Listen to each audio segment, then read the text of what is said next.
There is a house in England that costs less than your phone contract. One single British pound buys you a terraced house with walls, a roof, and a postcode, which means the house is technically cheaper than a Freddo, now that Freddos cost more than £1.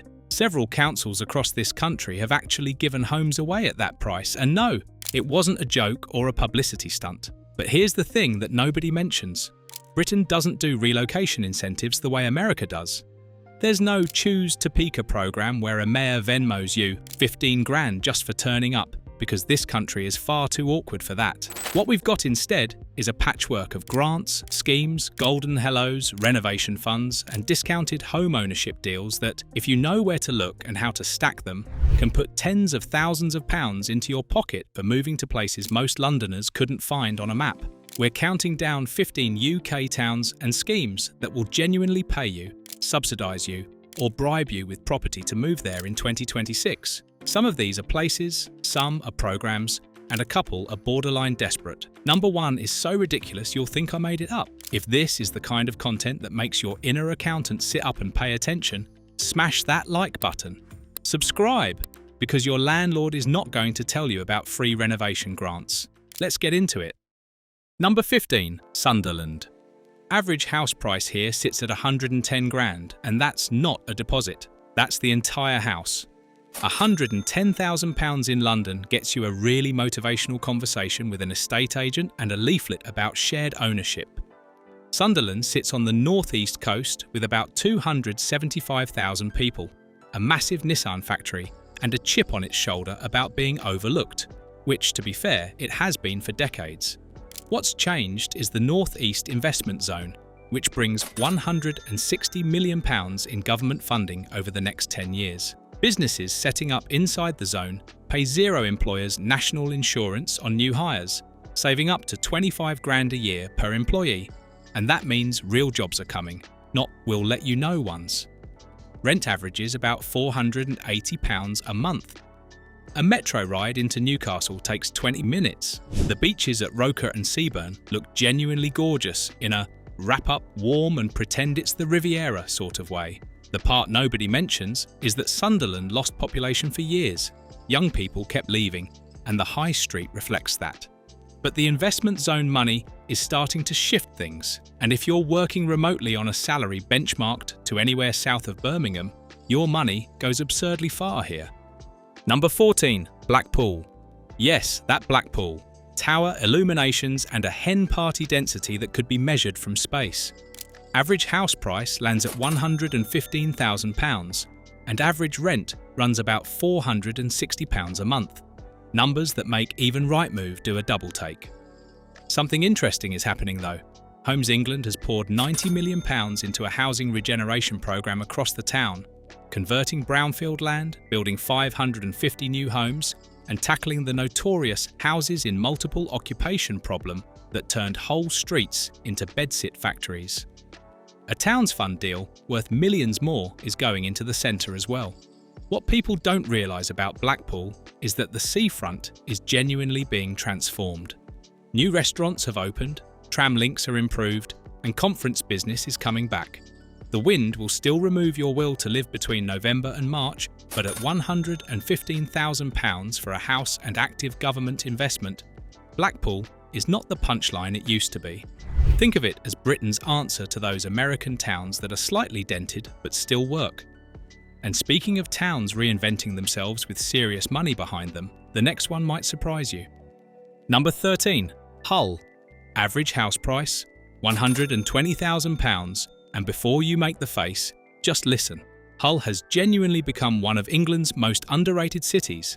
Being UK City of Culture in 2017 sounds like a consolation prize until you see what it actually did, which was bring in £300 million of investment, new galleries, a revamped marina, and a food scene that has no business being this good for a city this cheap.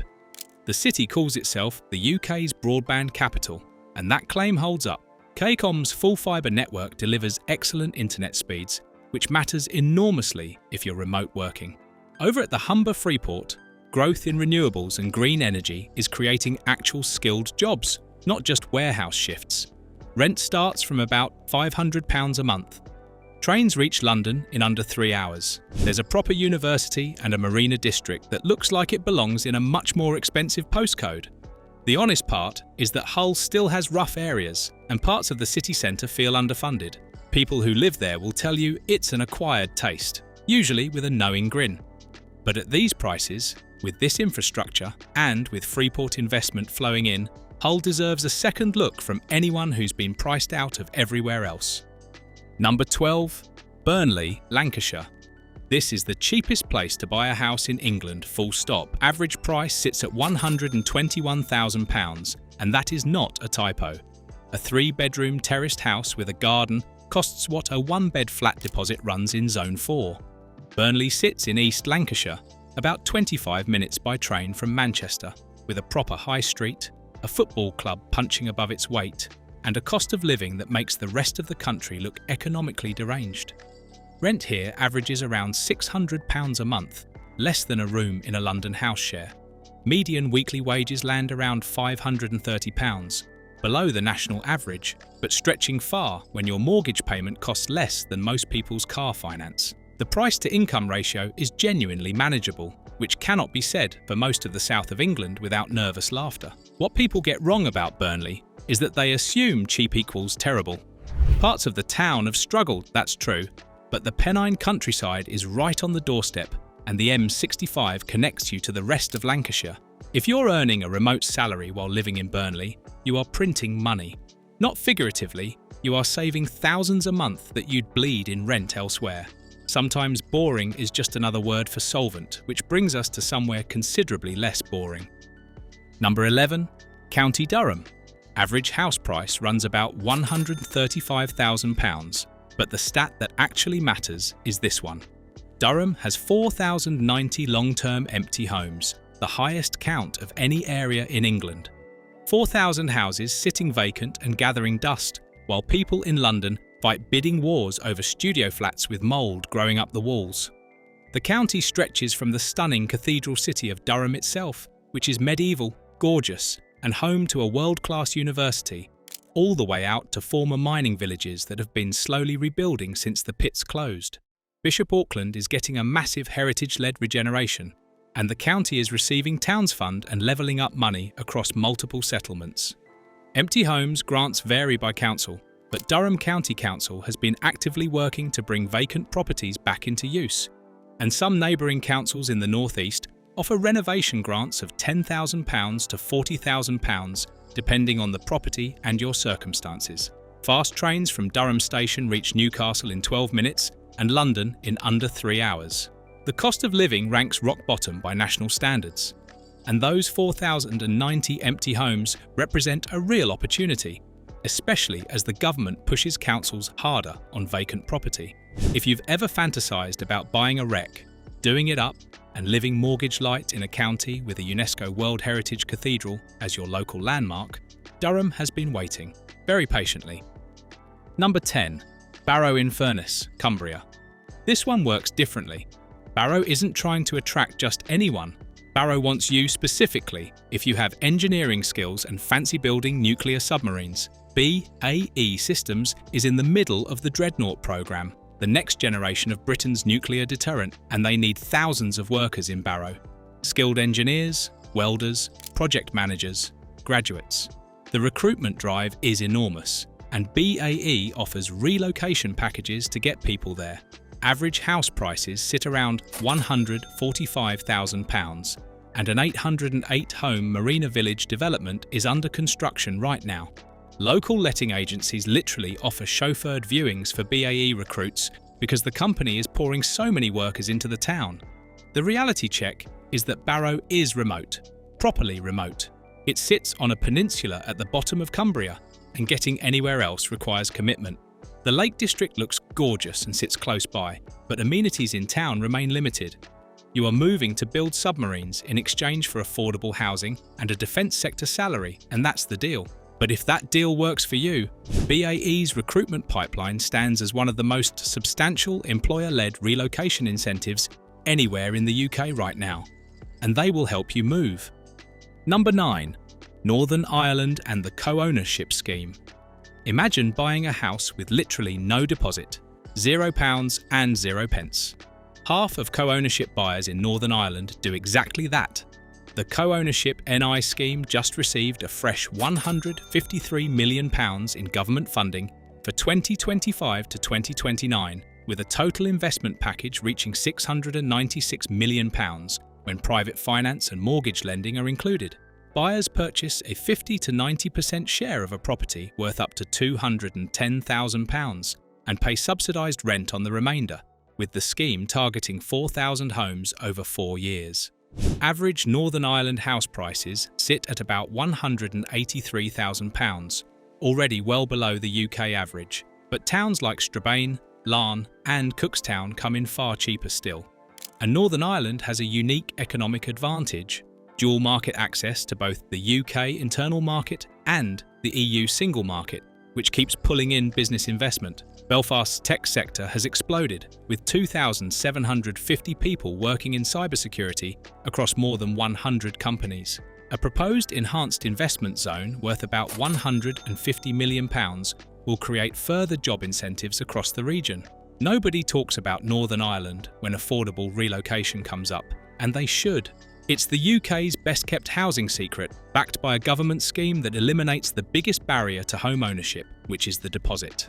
And that raises a question. What if the government didn't just help you buy a house, but paid you tens of thousands just for doing your job in the right postcode? Number 8. NHS Golden. Hello schemes paying up to £37,500. If you work in healthcare, the NHS will hand you a 5-figure bonus to move to an area that needs you, and quite a lot of areas need you badly. Dentists relocating to underserved parts of England receive up to £20,000, broken down as 10 grand in year 1 and 5 grand each in years 2 and 3. Rural Scotland pushes that number to £37,500 over 3 years. GPs in hard-to-recruit English practices collect a £20,000 golden hello with a 5-year clawback if they leave early. Nurses receive trust-specific bonuses, with Cheshire and Wirral offering £4,500 on Joining Plus, up to £8,000 for relocation expenses, and various trusts across the Midlands and North adding thousands more on top. These aren't rumours, they're published NHS recruitment incentives designed to fix the staffing crisis in areas where practices literally cannot hire. And here's a detail that most people miss entirely. Any UK employer, NHS or private, can reimburse up to £8,000 in relocation expenses completely tax-free under HMRC rules. That covers removal vans, legal fees, stamp duty and temporary accommodation. If your employer isn't offering this, they probably don't know it exists. The golden hellos peak in rural Scotland, coastal England and former industrial areas, places where house prices already sit low. Stack a £37,500 golden hello with a £145,000 house and a cost of living 30% below London, and the financial maths becomes obscene. Number 7. Stoke-on-Trent. The city that literally gave away houses for a quid. Those £1 home schemes are closed now, but Stoke's story is far from finished. The original scheme sold 33 derelict terraced houses for £1 each, with the council providing a £30,000 renovation loan alongside the purchase. Phase 2 raised the total package to £60,000. Eligibility was strict, requiring 3 years of local residency, 2 years of continuous employment, and a household income between £18,000 and £60,000. Thousands of people applied across both rounds. Today, average house prices in Stoke sit at about £148,000, and rent runs about £600 to £750 a month, placing it among England's 5 cheapest cities. The council is now planning 4,857 new homes across 23 sites, which signals that Stoke is still actively trying to grow its population. What nobody mentions is the ceramics heritage. Wedgwood, Royal Dalton and Emma Bridgewater all come from here, and the creative economy is real, if niche. Independent cafes have opened in old pottery workshops, a growing arts scene has taken root, and direct trains reach London in 90 minutes. Stoke is not glamorous by any measure, but it's functional, it's cheap, and it has precedent for giving you a house for less than a bag of chips. so watch this space for future rounds. Number 6. Liverpool. Liverpool pioneered the £1 homes concept back in 2013, releasing over 138 derelict terraced houses to first-time buyers in the Picton area. More than 2,500 people applied. The catches ran hefty, requiring applicants to live or work in Liverpool, renovate to decent homes standard within 12 months, commit to 5 years residency, and fund the renovation themselves at £30,000 to £60,000 out of pocket. That original scheme is closed, but Liverpool still has over 3,500 abandoned homes sitting empty across the city. In September 2025, the council announced a £7.3 million programme to bring 365 of those properties back into use, and future rounds of the £1 scheme remain entirely possible. Average house prices now sit around £182,000, with rent averaging about £888 a month. That's expensive by northern standards and cheap by everything else standards. And Liverpool itself barely needs selling. The culture, the music, the football, the waterfront. It's one of Britain's most charismatic cities and it knows it. The honest assessment is that Liverpool's empty homes aren't in the nice bits.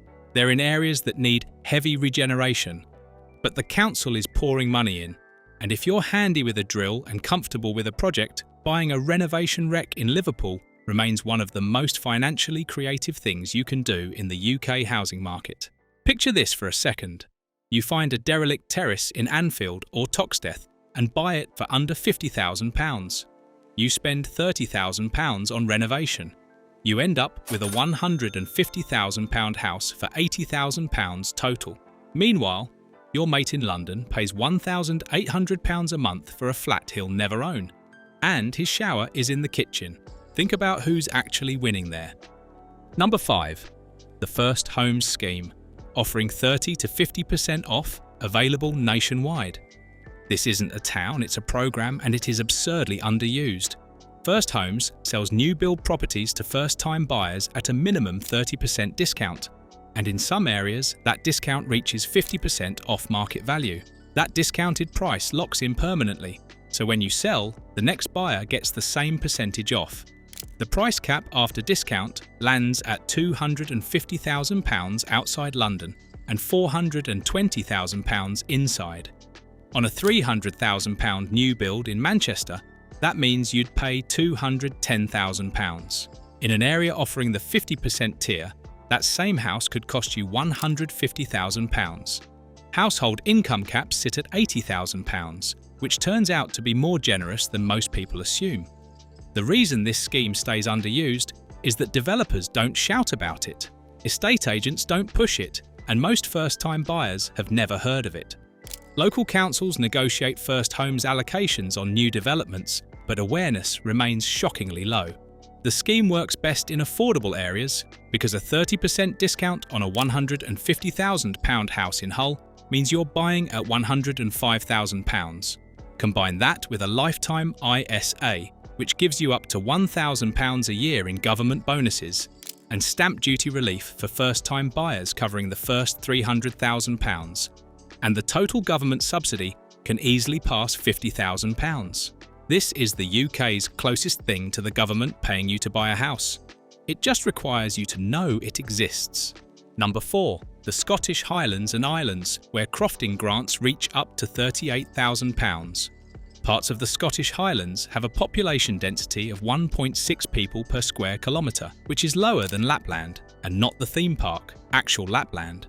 Some areas have lost nearly 9% of their population since 2001, and the Scottish Government has described the situation as an existential crisis. The proposed fix, called the Islands Bond, would have offered up to £50,000 per household to relocate, but island communities actually killed it themselves, saying they'd rather have infrastructure than newcomers with signing bonuses. That's fair enough, and what replaced it is still worth paying attention to. The Croft House Grant Scheme provides up to £38,000 for building or improving a croft house in priority areas, covering 40% of building costs. Since 2007, more than £24.4 million has gone to over 1,100 croft homes across the programme. Scotland's Self-Build Loan Fund offers up to £175,000 at 5.5% interest, and the Crofting Agricultural Grant Scheme provides up to £25,000 for agricultural improvements with an 80% funding rate if you're under 41 in a less favoured area. Average house prices in the Highlands sit around £217,000, and Shetland averages £170,000. Private rents across the Highlands and Islands average £724 a month, roughly half the UK average. The biggest barrier isn't money though, it's housing availability. In Uist, nearly half of people trying to relocate said finding somewhere to actually live was the hardest part. The houses exist in theory, but finding one that's available, livable, and within commuting distance of anything is the real challenge. But if you can crack that problem, and if building your own home on a Scottish croft with £38,000 of government help sounds appealing, this is the UK's most dramatic relocation offer. You'll trade convenience for landscapes that look like they were designed by a cinematographer, having the best day of their career. Number 3, Wales, where Help to Buy, self-build and shared ownership combine into something extraordinary. Wales has quietly assembled the most complete package of housing incentives anywhere in the United Kingdom, and nobody talks about it. The reasons for that silence are a mystery. Help to Buy Wales provides an interest-free equity loan of up to 20% of the purchase price, maxing out at £60,000 on new build homes up to £300,000. The scheme has been extended through September 2026, and since 2014, over 15,000 completions have been supported, with 85% going to first-time buyers. Self-Build Wales operates a revolving loan fund covering 75% of plot costs, plus 100% of construction costs, with no repayments due until the home is finished. Nothing like this exists anywhere else in the UK, which means the Welsh Government will literally finance you building your own house. Shared ownership. Wales lets buyers purchase a 25 to 75% share with a household income cap of £60,000, and Welsh house prices rank among the lowest in Britain. Blaenau-Gwent averages just £139,000 with a price-to-income ratio of 3.8. London's ratio sits at about 12. Imagine finding a plot in Carmarthenshire, having Self-Build Wales finance the construction and using Help to Buy to cover the equity loan. Your finished 3-bedroom house would cost you less out of pocket than a studio flat in Reading, and you'd own the entire thing. No landlord, no bidding war, no crying in the Zoopla app at midnight. Wales isn't shouting about any of this, which is extremely Welsh of them, but the numbers are extraordinary. Number 2, the Welsh Empty Homes Grant, putting £25,000 directly in your hand. This is the single most actionable relocation incentive in the UK right now. It exists, it's funded, it's accepting applications, and almost nobody outside Wales knows about it. The Welsh Government's National Empty Homes Grant provides up to £25,000 towards renovating a property that has sat empty for at least 12 months. Your contribution comes to just 15% of renovation costs, capped at £3,750. And if you're in financial hardship, that contribution gets waived entirely. Backed by a £50 million fund, 582 properties have already been approved with an average grant of £22,500 per property. The rules are straightforward. You must live in the property as your sole residence for a minimum of 5 years. The property must have been empty for at least a year, and the works must bring it up to Welsh Housing Quality Standard. Now combine everything from number 3 with this grant. Welsh Empty Homes Grant, £25,000. Help to Buy Wales Equity Loan, up to £60,000. Lifetime ISA bonus, up to £4,000 over 4 years. Reduced VAT on renovation of a long-term empty property at 5% instead of 20%, saving you potentially thousands more, plus stamp duty relief if you're a first-time buyer. Stack all of that in a town like Blaenau-Gwent, where the average house price is £139,000 and the total government support can exceed £90,000. That is not a typo. That is the UK housing system actually working. But only if you know where to look. Gwynedd Council has even created its own local £4.7 million empty homes grant on top of the national scheme, funded by council tax premiums on second homes that can reach 300% of the standard rate. This is the closest thing Britain offers to being paid to move somewhere. Real money available now, and the only catch is that you have to live in Wales, which if you've been to the Brecon Beacons or the Gower Peninsula, doesn't exactly count as a hardship. Number 1, the island of Sark, where you'll pay 0 income tax, 0 capital gains, and 0 inheritance tax. Buckle up for this one. There is an island in the English Channel, 3 miles long and 1.5 miles wide, with a population of about 500 people, no cars, no streetlights, and no income tax, 0. Not a penny goes to the taxman. Sark is a Crown dependency, technically not part of the UK, but UK and Irish citizens can move there freely without any visa. There is no income tax, no capital gains tax, no inheritance tax, and no VAT. Residents pay a modest property tax of £2,000 to £7,000 a year, alongside a personal capital tax capped at £9,000 annually, and that covers the entire tax obligation. Property prices crashed roughly 50% from their 2008 peak, and over 20% of homes sat empty before entrepreneur Swen Lorenz launched a private campaign that brought more than 100 new residents in 2020 and 2021, growing the population by about 20%. Now here's the reality. No cars exist on Sark, so getting around means bicycle, horse-drawn carriage, or tractor. The nearest hospital sits in Guernsey, which requires a boat ride. There's one school, a handful of shops, and a pub. Internet has improved but remains patchy, and in winter the population shrinks as the isolation becomes very real. But think about what you're actually getting.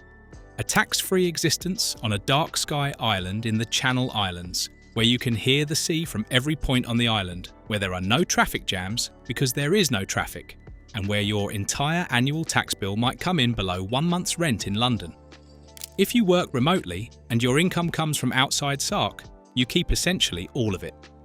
Sark is actively considering tax reforms because it needs revenue, so this window may not last forever. Lorenz has stepped back from his personal relocation campaign as well. But as of 2026, Sark remains the most financially extreme relocation proposition in the British Isles. It's not for everyone, and it's not for most people. But if your definition of freedom involves cliffs, stars, silence, and keeping every pound you earn, Sark is quite literally offering that. So there it is, 15 ways the UK will pay you, subsidise you, or financially seduce you into moving somewhere that desperately needs people. From £110,000 houses in Sunderland to £38,000 crofting grants in the Highlands to a tax-free island with no cars and 500 neighbours. Britain doesn't hand you a cheque at the border, but between the Welsh Empty Homes Grant, NHS Golden Hellos, First Homes discounts, and self-build loan schemes, the total available support can genuinely exceed 6 figures if you stack the right programmes in the right location. You just had to know they existed, and now you do. If money weren't an issue, which of these would you actually move to? The croft in the Highlands, the empty terrace in Liverpool, or the tax-free island with no cars? Drop your answer in the comments because I'm genuinely curious. If this changed how you think about where you could live in 2026, subscribe. We break down the stuff your estate agent, your council, and your landlord would really prefer you didn't know about. Thanks for watching. Go check your council's empty homes register because you might be surprised what's sitting there, gathering dust, waiting for someone exactly like you.